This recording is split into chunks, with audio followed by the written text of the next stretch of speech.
bilang physically fit ang bagong PNP chief na si Nicolas Torre III. Yung ating chief PNP, nakaka-perform yun ng 100 push-up. Kaya hindi na marahil nakakagulat na isa sa mga una niyang direktiba pag-upo sa pwesto na dapat walang overweight na pulis. Ayaw niya siya nakakita niyong ang taba-taba. Paano ka nga naman makakatakbo kung halos hindi mo na mabitbit yung sarili mo? Bago kay Torre, may mga naunang PNP chief na rin ang nagutos na bawal ang mataba sa hanay ng mga pulis.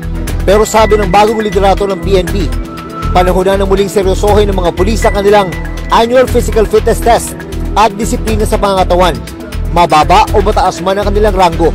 Ano nga ba ang parusa sa mga pulis na hindi makakapasa sa physical fitness test o PFT kapag 2 beses na bumagsak na magkasunod? Sabi ng PNP, hindi pwedeng ma-promote ang isang pulis.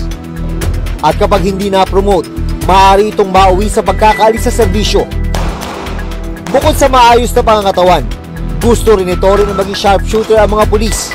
Bagaman mahigpit ang kanyang bilin, nagagamit lang ng baril bilang final option. Ang laki-laki ng target paper mo tapos nasa labas lahat ng putok mo, nagmi-miss ka, parang hindi naman ata katanggap-tanggap yon bilang police post. June Veneracion, nagbabalita para sa GMA Integrated News.